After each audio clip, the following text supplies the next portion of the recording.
Bueno, pues vamos a arrancar con el siguiente caso de uso, el número 12, implantando las mejores guías clínicas.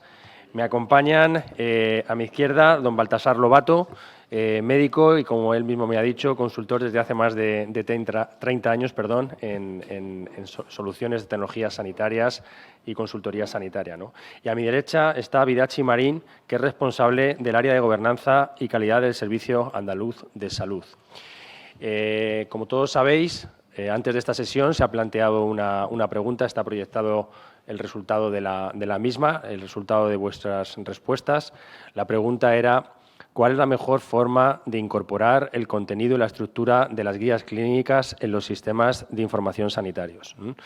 El resultado de las votaciones establece que lo más interesante para todos vosotros es que los sistemas de información, es que se corta la respuesta, deberían ser capaces de contribuir a la evolución de las guías clínicas analizando el comportamiento de los profesionales en las diferentes etapas y los resultados que se producen.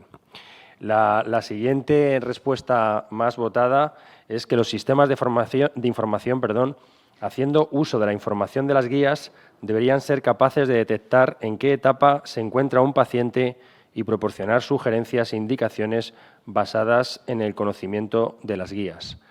La tercera de las respuestas es que las guías deben reflejar de forma estricta en sus flujos de trabajo la estructura de las guías, que está empatada en el número de votaciones con la cuarta, que los sistemas de información, de un modo flexible, deben permitir que los profesionales asocien los eventos a sus correspondientes elementos en las guías.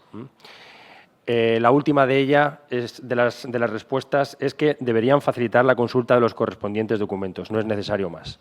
Bien. Visto esto, la verdad es que yo estoy encantado con este caso de uso, ¿no? Porque la verdad que conocía los procesos asistenciales integrados que se habían hecho en el Sistema Andaluz de Salud. Creo que es una trabajera enorme, pero como todas estas guías que están en papel, representan, supongo, que un hándicap importante para los profesionales en el día a día, para poder estar actualizado, para poder consultarlas en el momento que ellos tienen que dar una respuesta a sus pacientes, ¿no? Lo que hoy se nos plantea por parte de los dos ponentes es algo que a mí me parece probablemente lo más importante que podemos hacer con los datos clínicos y con los usos secundarios de los mismos, ¿no? Que es dar soporte a la decisión clínica a nuestros profesionales, ¿no? Creo que los casos de uso con los que habéis trabajado están en torno a la cronicidad, a patología crónica. Es una obviedad que tenemos una población cada vez más envejecida, con mucha carga de enfermedad, con escenarios de comorbilidad, y esto al final se traduce en presión asistencial, ¿no? Lo que hace prácticamente inviable que los profesionales sanitarios puedan estar en disposición de la mejor evidencia para cada una de las decisiones a las que se enfrentan, ¿no? Y esto se traduce en algo muy sencillo: variabilidad clínica innecesaria, ¿eh? Y esa variabilidad clínica innecesaria es ineficiencia, ineficacia y, en algunos casos, iatrogenia, ¿no? El daño del sanador, que es un tema contra el que tenemos que trabajar, ¿no? Lo que hoy se viene a presentar me parece totalmente determinante, ¿eh? De qué manera se pueden explotar los datos para analizar la situación de los pacientes y en cada momento ofrecerles a nuestros profesionales esa evidencia, que es un consenso obviamente de las mejores prácticas clínicas, ¿no? Entonces, sin más dilación, bueno, no sé quién comienza. Vidachi. Muchas gracias. La presentación la podéis colocar ahí visible. Yo voy a empezar saliéndome de mi carril. Yo soy, por formación, soy tecnólogo, es decir, no soy sanitario, no soy un profesional de la medicina. En ese ámbito soy meramente un diletante, podríamos decir. Pero voy a hablaros un poco de los procesos asistenciales, aunque no sea mi carril. En Andalucía, como se ha comentado anteriormente, la gestión por procesos asistenciales integrados pues comenzó hace más de 20 años, yo creo prácticamente con el siglo. Se hizo un esfuerzo muy grande. Esto es una cosa que nació en su momento en una universidad canadiense, en McMaster, y bueno, aquí se cogió con con fervor en nuestra organización. Sí quiero clarificar que, aunque yo no soy sanitario, por tanto, algunas cosas voy a hacer como que son sinónimos y no lo son, y los que estéis en este detalle seguro que distinguís muy importantes matices entre diferentes conceptos. Yo soy ingeniero de organización industrial y lo que identifico son algunas similitudes. Podemos hablar de guías clínicas, podemos hablar de care pathways, podemos hablar de patient journeys, podemos hablar de procesos asistenciales integrados, y hay algunas diferencias, pero en su conjunto no dejan de ser artefactos de gestión que buscan la normalización, la disminución de la variabilidad y el aseguramiento de que se presta el mejor cuidado de acuerdo al mejor saber de la ciencia médica en un determinado momento.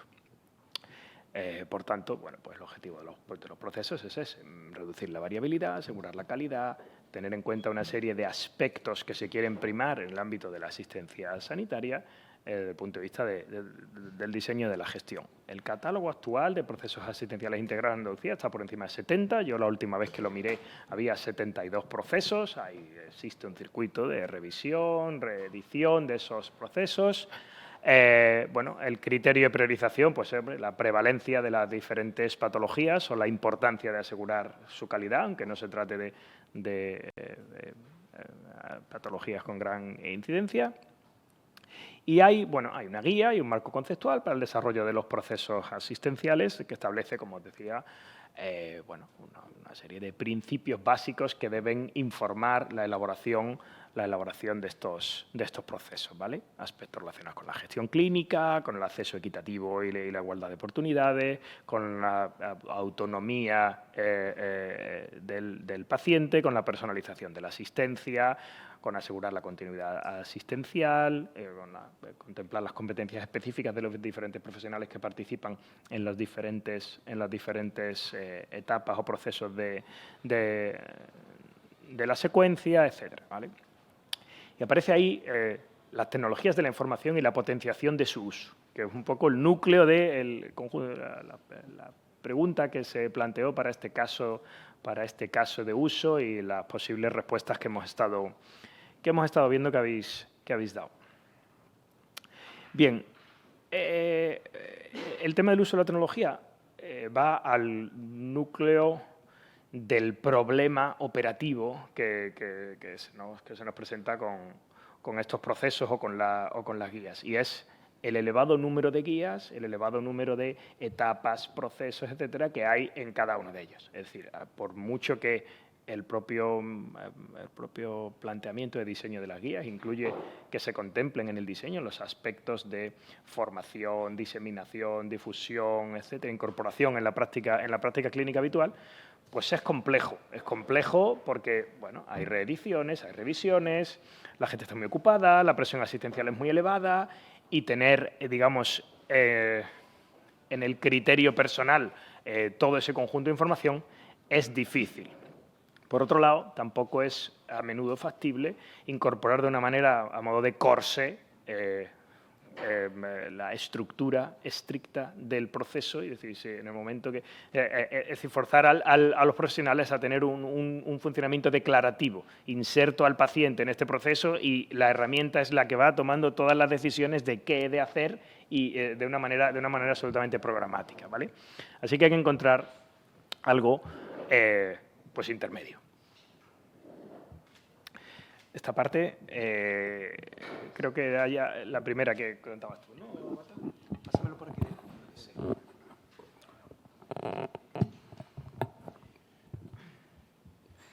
Gracias, Juan Carlos y Vidachi. Hemos planteado la presentación un poco paradójicamente. Vidachi, que es el tecnólogo, ha presentado las guías clínicas y yo, que soy el médico, voy a presentar la tecnología. Pero bueno, es un reto, ¿no? Bueno, ¿cómo plantea el SAS dar respuesta a este caso de uso? Pues este es un proyecto que está financiado por fondos FEDER y a través de Red.es y ejecutado funcional y tecnológicamente por el SAS y con participación de 3 compañías. Una es el Sanyang, a la que yo represento, Solutia, y como plataforma tecnológica Stratio. Os voy a comentar cómo desarrollamos este caso de uso.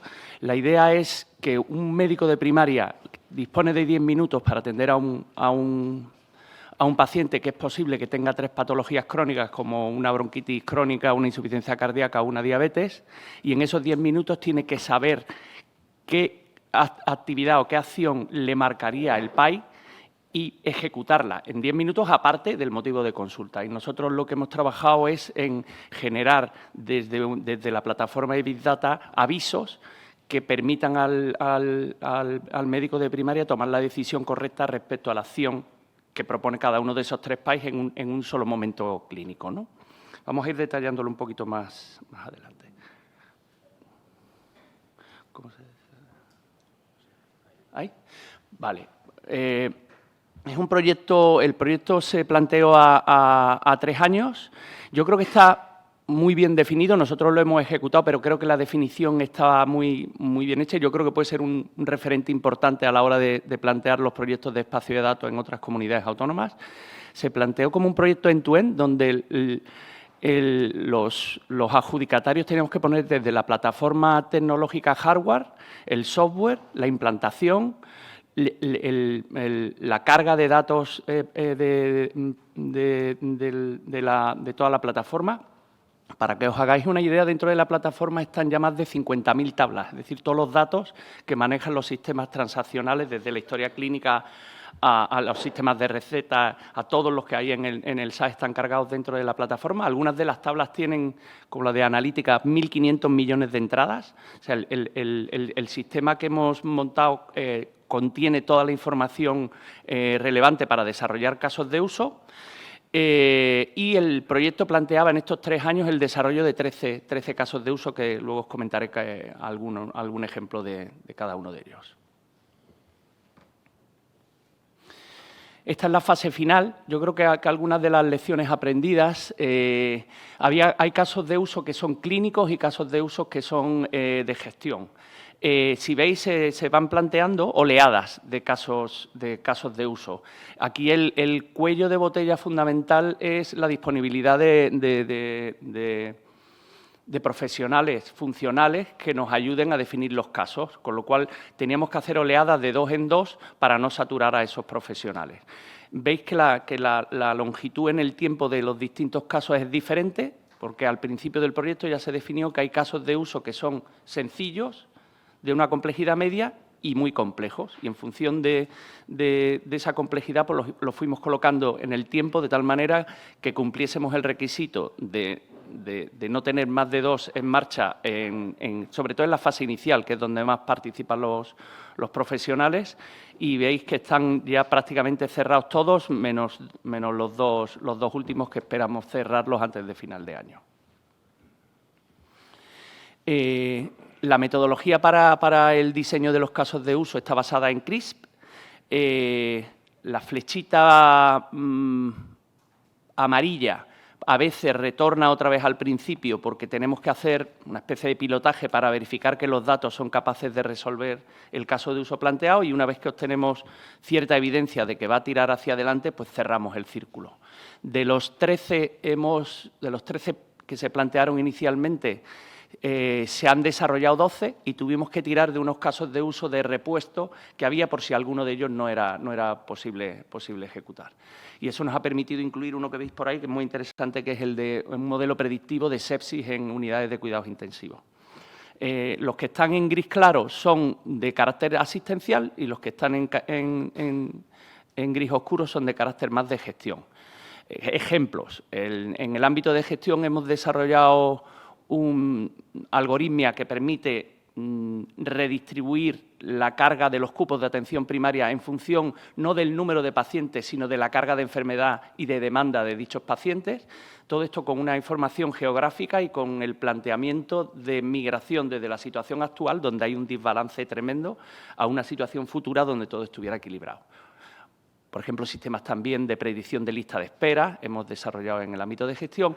Y en el ámbito clínico, pues un ejemplo como el que os he comentado de predicción de la sepsis en UCI, o el que nos trae aquí hoy, que es el de las trayectorias óptimas y la implantación de los PAIs. Un tema, yo creo, muy novedoso y que yo creo que también puede ser de mucha utilidad a la hora del gran proyecto de espacio de datos a nivel nacional, es el trabajo que se ha hecho en el ámbito de las ontologías. En este campo, Carlos Parra, que es el coordinador de este evento, pues nos echó una mano en definir algo que yo creo que no estaba, ¿no? O al menos nosotros no lo hemos encontrado, que es una macroontología que abarca todos los principales estándares, desde SNOMED o ICD-10 o DICOM, todos los que hay, de tal manera que con ese paraguas ser capaz de abarcar toda la tipología de datos que contiene el SAS y poder ir colocando, conforme le vamos incluyendo gobierno a esos datos, saber dónde ubicarlos para que luego los profesionales sean capaces de encontrarlos de una manera lógica. A lo largo del proyecto, como digo, hemos hecho 13 casos de uso y de esas 50.000 tablas, lógicamente no ha dado tiempo de crear ontologías con todos los datos. Hemos creado ontologías con aquellos datos que se han utilizado en el desarrollo de los 13 casos de uso. Queda mucho por hacer, pero como digo, la estructura paraguas en la cual ir ubicando los distintos datos en las ontologías, pues las tenemos definidas. Se han utilizado herramientas complejas para estas ontologías y, a modo de ejemplo, pues la información relativa a tensión arterial, por ejemplo. La tensión arterial no está en la base de datos como tensión arterial solo.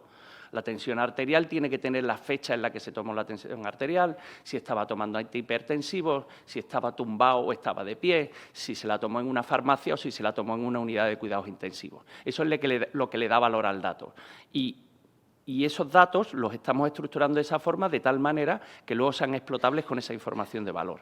Y, por otra parte, las ontologías permiten darle nombres entendibles por parte de los profesionales para que ellos puedan hacer su algoritmia a futuro. Ese es el valor de las ontologías. Y creo que el proyecto pues ha aportado, yo creo, una solución bastante potente en este ámbito. Pasamos para allá.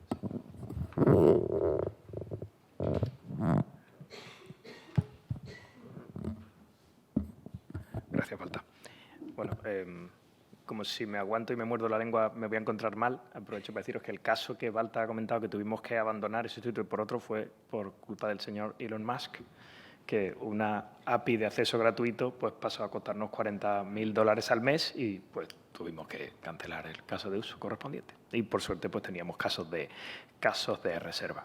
Bueno, centrándonos en el caso de uso que ocupa la presentación de hoy, dentro de este catálogo que se está desarrollando, es importante entender un poco la foto global. La idea que tenemos es conseguir, a través de funciones de data mining, deducir a partir de datos ya disponibles en la historia clínica, datos que se han generado de manera orgánica, sin que nadie registre de una forma explícita este paciente está inserto en este proceso, en esta etapa, ver si somos capaces de inferir a qué proceso asistencial correspondería la patología que tiene ese paciente y en qué etapa, cuál es el punto más cercano o cuál es la etapa del PAI que mejor mapea a su situación actual. Bueno, con lo cual, bueno, eso tiene una naturaleza inicialmente pues experimental, comprobar si somos capaces, si de verdad hay información lo suficientemente rica ahí como para encajar la situación de los pacientes.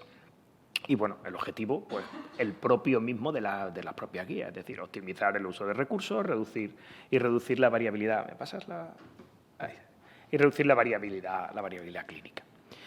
Evidentemente, con el catálogo tan amplio de PAIs que hemos comentado en la introducción, pues no es viable pensar que en los plazos y con los recursos disponibles de desarrollo del caso de uso dentro del contexto del proyecto global, podríamos hacerlo para todos los casos de uso, para todos los PAIs. Con lo cual, pues lo que se hizo es una selección, un nicho de pacientes y de patologías relevantes que se identificaron con equipo funcional, que condujo a que se seleccionasen pacientes pues, de 65 años o más con diagnósticos o de diabetes tipo 2, o insuficiencia cardíaca o EPOC.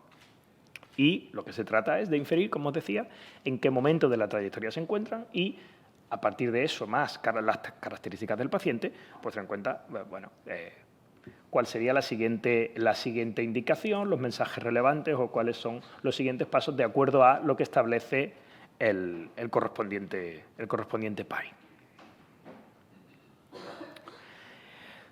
Esto tiene varias fases de desarrollo, algunas son bastante estándar dentro del modelo de gestión analítica que se ha hecho para todos los casos de uso en el proyecto. Hay una parte pues, de conocimiento de los datos, cuáles son las variables pertinentes del modelo, toda una fase de ETL, qué datos necesito, cómo deben modelarse, cómo deben depurarse, qué criterios de calidad se les deben aplicar, la evaluación del modelo, qué volúmenes tengo, qué resultados estoy obteniendo, qué diseño se hace de las trayectorias, la construcción, en este caso, de los mensajes que se deberían levantar al profesional correspondiente en función de las características del paciente y en qué etapa del país se encuentra. Se elaboran una serie de conclusiones y luego pues, se produce el despliegue e implantación del caso. Por daros un poco de volumen, con qué datos hemos trabajado aquí. Esa selección previa que os he comentado, por edades y por patologías, nos rindió alrededor un poco por encima de 500.000 de pacientes, con lo que hemos trabajado en este modelado, ¿vale? Ahí tenéis algunas capturas de las distintas etapas del tratamiento de datos y la ejecución de los diferentes procesos. Se comentaba en algunas de las sesiones de ayer la relevancia desde el punto de vista regulatorio de tener controlada cada ejecución de los modelos para ver cómo evolucionan en su sensibilidad y en su capacidad predictiva. Aquí tenéis una pequeña captura de el rastro que deja cada una de las ejecuciones que hacemos en Spark, en el caso de este modelo, con todas las etapas del proceso de tratamiento de datos. Yo sí quiero subrayar que este enfoque de inferir en qué etapa se encuentra el paciente dentro de un PAI a partir de datos orgánicos, no de datos donde eso esté reflejado o registrado de una forma explícita, es un abanico amplísimo. Nuestro modelo es muy determinista, es decir, aquí esto se podría incluso abordar con modelos de lenguaje y ese tipo de cosas. Aquí son equipos profesionales los que han asociado este tipo de diagnósticos, este tipo de registros han de corresponderse con, ¿vale? Es decir, estamos más bien aplicando un conjunto de reglas que, deduciendo a partir de los datos, entrenar con un modelo de aprendizaje profundo o cosas de ese tipo. Puede parecer menos sofisticado, pero es una decisión consciente, no es una cuestión de que no supiéramos cómo enfocarlo de otro modo, sino que queríamos asegurar que hay un criterio conocido, explicable y explícito en este tipo de inferencias. No es el modelo, por alguna característica, deduce que si hay estos diagnósticos debe tratarse de este proceso, ¿vale? Sino que la regla que hay detrás son explícitas y son de criterio profesional, ¿vale? No estamos autodeduciendo de una manera, digamos, sin disparo previo a partir de los datos, ¿vale? Bueno, en cuanto a los resultados, creo que esta parte la va a contar Walter, un poco la visualización.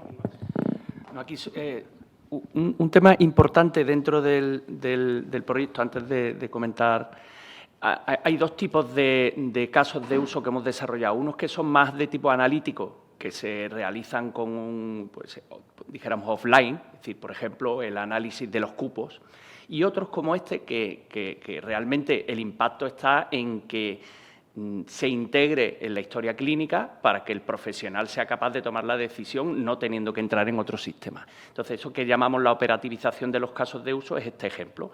Ahí veis en puntitos un ejemplo de un paciente que tiene en paralelo los tres PAIs y le da con una visión en la cual tú con el ratón puedes ponerte en los distintos puntitos y poder verificar qué acciones se hizo en el pasado sobre ese paciente en relación a los PAIs, con lo cual te da una visión longitudinal del grado de seguimiento de los PAIs hasta el momento de la consulta. Esa es una parte, y la otra parte es la pantalla de la derecha, donde lo que hace el sistema es avisarte que en relación al PAI de diabetes, pues a este paciente le corresponde hacerse una retinografía porque, según el PAI, pues cada 6 meses toca y este paciente hace 8 meses que no pasa por consulta. Va dando ese tipo de avisos. Con lo cual, veis, es algo muy, yo creo, práctico y de muy sencillo uso, ¿no?, por parte del profesional. Y bueno, estos son los resultados esperados, ¿no? Una mayor eficacia, eficiencia en los procesos de decisión clínica y tener esa visión, poder tener cosa que yo no tenía cuando era médico de primaria. El SAIS es muy importante y es saber cómo yo tengo a mi cupo gestionado. Es decir, si estoy llevando bien el seguimiento de los diabéticos que tengo en el cupo, si lo estoy haciendo bien con la bronquitis crónica o con la insuficiencia cardíaca. Y un tema que comentamos, Vidachi, es que esto nos va a permitir, de alguna manera, en el futuro, redefinir los propios PAIs, porque es posible que la práctica clínica no sea exactamente la que está definido en los PAIs. No sé si quieres cerrar contando tu alegoría de la nieve. Me gustó mucho. Sí, aquí hay un aspecto que lo hemos planteado como una de las, lo habíamos esbozado en una de las posibles respuestas de la pregunta del caso de uso, que es el proceso actual de definición de los planes es un proceso deliberativo. O sea, un conjunto de profesionales expertos en la materia que se reúnen, acuerdan, definen, establecen, evalúan documentación, etcétera, y definen la naturaleza del proceso. Una de las cosas que podemos hacer con estas grandes agregaciones de información en las que podemos explorar de una manera eficiente es deducir cuál es el proceso orgánico. Hemos hecho un papel con nuestros mejores expertos que esto es lo que deberíamos hacer con un paciente con EPOC. ¿Y qué es lo que dicen los datos que estamos haciendo? ¿Qué etapas nos estamos saltando? ¿Qué etapas existen y afloran de una manera orgánica que no estaban reflejadas? Todo ese tipo ese modelo de feedback hacia la definición de una futura versión del PAI, pues se abre la posibilidad ante nosotros, cosa que antes no podíamos hacer, ¿no? Y yo el otro día comentaba con Balta esa analogía que se usa mucho en temas de diseño de interfaces de usuario y de interacción de procesos. Ya, de nuevo, siempre afloran mis sesgos de la organización industrial, que es una casuística que es en el diseño de parques, ¿no? A la hora de diseñar las rutas para los caminantes en los parques. Y es que en Finlandia una de las cosas que hacían era observar, tomar fotografías de por dónde caminaba la gente en el parque cuando estaba nevado. Es decir, cuando no había ninguna guía previa del diseñador diciéndote por dónde tenías que andar, ¿vale? Entre qué árboles pasas, por dónde atajas, por dónde no atajas. Y cuando estaba el parque cubierto de nieve y no se ve la senda, pues la gente va por donde iría. Y es una foto que puedes sacar vale, pues, de suyo, la gente va por aquí. Nosotros habíamos diseñado esto y la realidad va por este otro camino.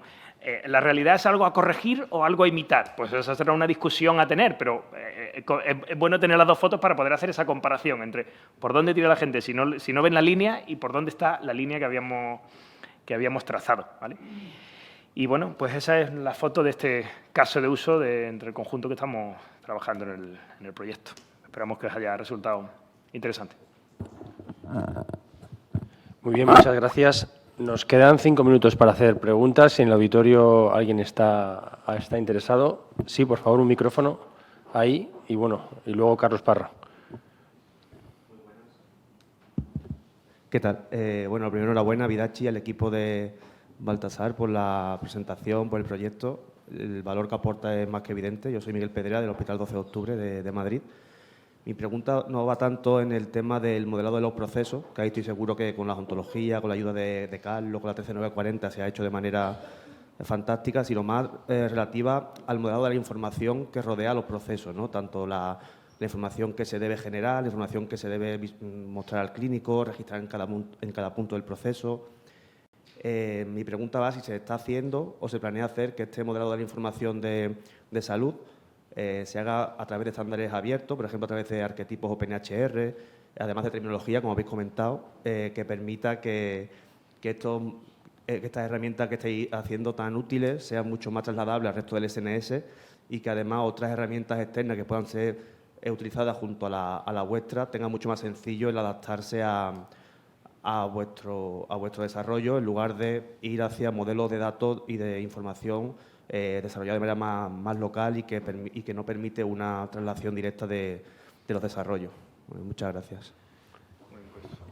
Te la contesto yo. A ver, nosotros aquí, yo dentro del equipo de tecnología del SAS tengo varias gorras, pero hoy estoy con la del circuito analítico, ¿vale? Nosotros ahí somos un consumidor de la información existente. Hay esfuerzos de normalización y de mejor semantización de la información de los orígenes de datos asistenciales o operacionales con los que trabajamos, pero nosotros sí ahora mismo en el circuito analítico tenemos un foco también de normalización más relacionado con cuestiones como puede ser el caso de OMOP, de normalizar mejor las terminologías y los vocabularios con los que asociamos. Balta ha señalado el tema de ontologías, que es muy importante porque una de las grandes dificultades con este tipo de herramientas, de plataformas analíticas avanzadas, de tecnologías Big Data y demás, es que creías que ibas a montar un data lake y lo que montaste fue un data swamp, ¿no? Y tienes allí, lo tienes todo, pero en realidad aquello es un galimatías, es como bucear en el baúl y cada vez que quieres levantar un caso de uso, montar un nuevo tipo de consumo analítico, tienes que rehacer todo desde cero a partir de unos datos en bruto en los que en cada consumo has generado poco valor para el futuro, más allá del uso concreto que estuvieras haciendo, ¿no?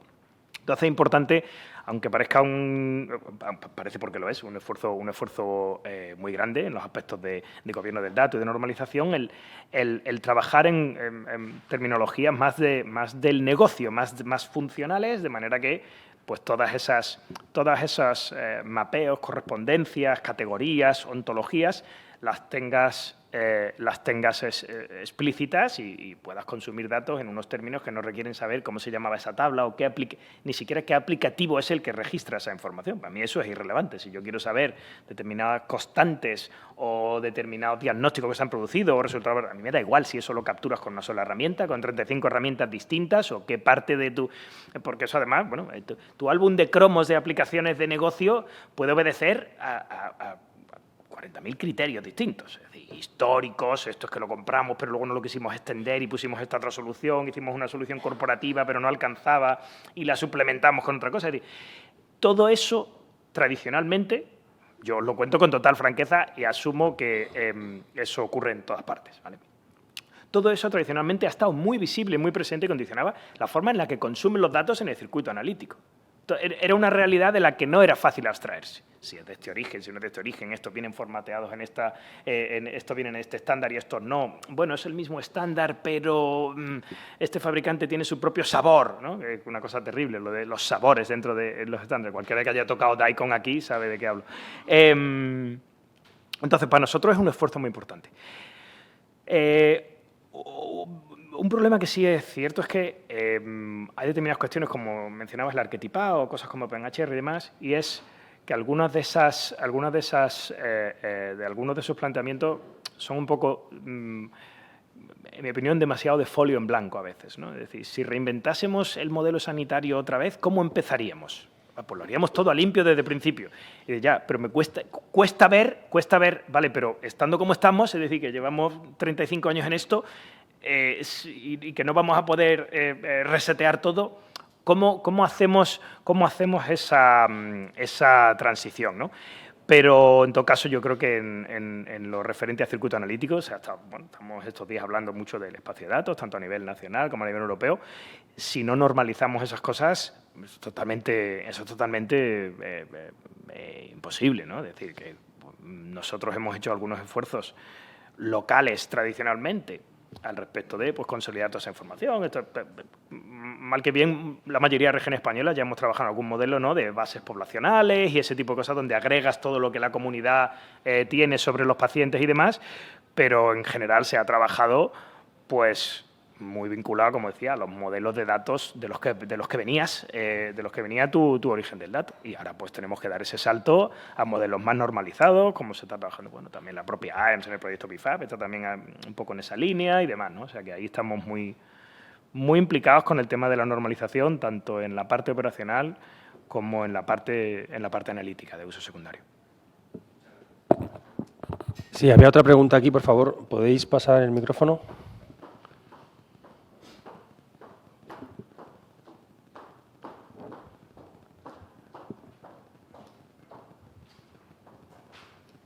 Está difícil llegar. Estoy totalmente de acuerdo y, bueno, me está encantando vuestra presentación, que lo sepáis. Vidachi, una pregunta. No sé si en alguno de los casos de uso os habéis enfrentado que algunas guías clínicas en ese patient journey se contradicen entre ellas en una situación de condición de paciente. Fíjate, Carlos, es un aspecto relevante. Tiene que ver con lo que decía antes de lo de qué cosas podemos inferir a partir del uso real, más allá de lo que dice el documento, ¿no? Ten en cuenta que, como os decía, por limitaciones temporales, de plazos, etcétera, hemos trabajado con un subconjunto muy reducido en número de guías, que desde el punto de vista de la relevancia de cuidado de la salud pueden ser las más importantes y a lo mejor con media docena de 72 pues estás cubriendo el 80% de lo que importa, ¿vale? Por puro Pareto, pero que es un subconjunto muy pequeño.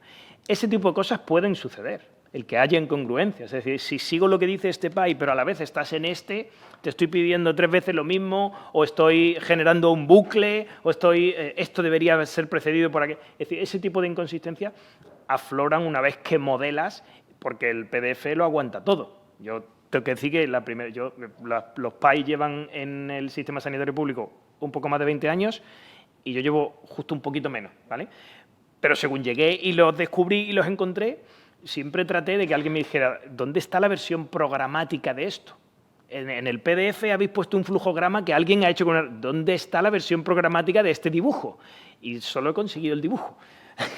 He conseguido la versión programática de ese dibujo, que es como puedes explorar efectivamente paralelismos, inconsistencias y colisiones de ese tipo en los procesos, ¿vale? Que por definición acaban ocurriendo. Si no ocurre cuando lleves 72, ocurrirá cuando lleves 82, pero en algún momento suceden seguro. Lo que hace falta es las herramientas para poder detectar y resolver ese tipo de colisiones o de inconsistencias. Pero respondiendo de manera particularísima a tu pregunta, en este caso concreto no nos hemos encontrado eso porque hubiera sido difícil que con un conjunto tan reducido de país pues nos encontrásemos ese tipo de problema. Pero que seguro que existe. Por definición estadística tiene que existir ese problema, ¿vale? Sí. Un tema importante, yo creo, es que el nivel de madurez que tiene este tipo de proyectos nos lleva a que se generen herramientas de apoyo a la toma de decisión, no herramientas de toma de decisión. O sea, esto siempre está tutelado por un clínico. Y si hay alguna inconsistencia, el clínico decide. Otro de los casos de uso que hemos hecho es con imagen médica, identificación de cáncer de mama. Igual, esto es, creo que la nomenclatura es el 2A o 2B, herramienta de apoyo a la toma de decisión. Se utilizará seguramente para priorizar lecturas, pero la lectura de la mamografía se va a seguir haciendo igual que se venía haciendo hasta ahora. Probablemente en el futuro eso cambie un poco. A lo mejor la doble lectura acaba siendo una lectura única porque ya no va a hacer falta 2 profesionales que vean la mamografía. Pero o sea, el mensaje es herramienta de apoyo a la toma de decisión, no herramienta de decisión.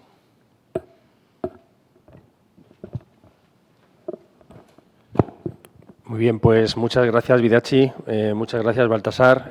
Con esto vamos a cerrar este caso de uso. Perdona, ¿había otra pregunta? ¿No? No, pues lo dicho. ¿Sí? Hay una última pregunta aquí. Antes de cerrar, y perdonad, una pregunta muy práctica.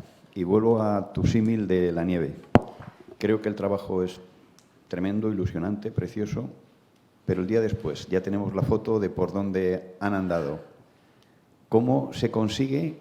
Estáis en una situación privilegiada sobre lo que se ha hecho. Creo que la descripción que habéis hecho es magnífica, se ha tratado de cubrir, hay casos, el máximo de casos. ¿Cómo se consigue? ¿Qué lecciones aprendidas tenéis para que eso se lleve a la práctica en real? Si no... Claro. Sí, aquí hay un aspecto y es el proyecto, como comentaba Balta, es un proyecto a 30 meses y comenzaba desde cero, es decir, hay que dotar una infraestructura física, traerla, desplegarla, configurarla, empezar a ingestar datos, empezar a modelarlos y empezar a ejecutar casos de uso, que se ejecutan, como habéis visto, en un abanico en secuencia, básicamente paralelizando aquellos que nos permite la disponibilidad de equipos funcionales ir progresando. Por la premura de plazos,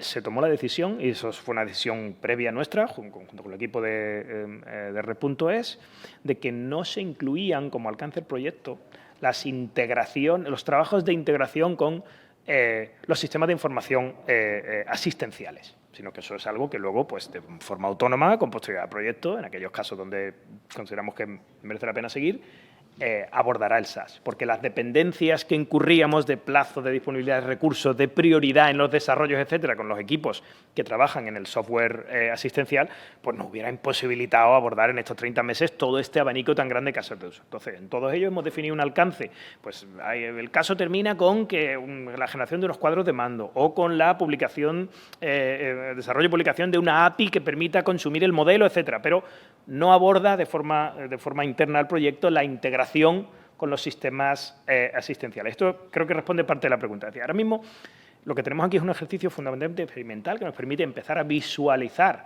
qué ocurre, qué mensajes habría, empezar a, como decía Balta, a agregar por cupos, ver qué grado de alineamiento hay ahí.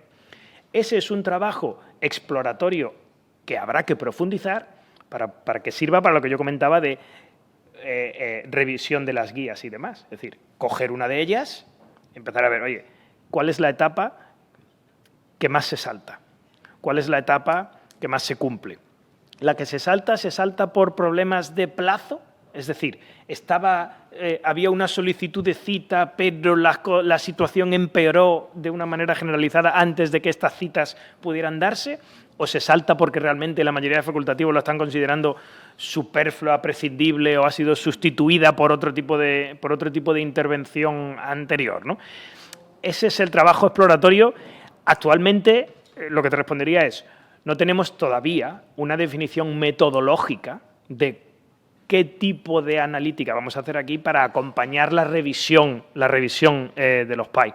Pero yo creo que es un potencial muy grande y que tendremos efectivamente que, bueno, uno de los próximos pasos, además de trabajar en aquellos casos que queramos en la integración con las herramientas asistenciales, trabajar también la metodología necesaria para que este tipo de exploraciones conduzcan a mejoras en los procesos tal como están formalmente definidos.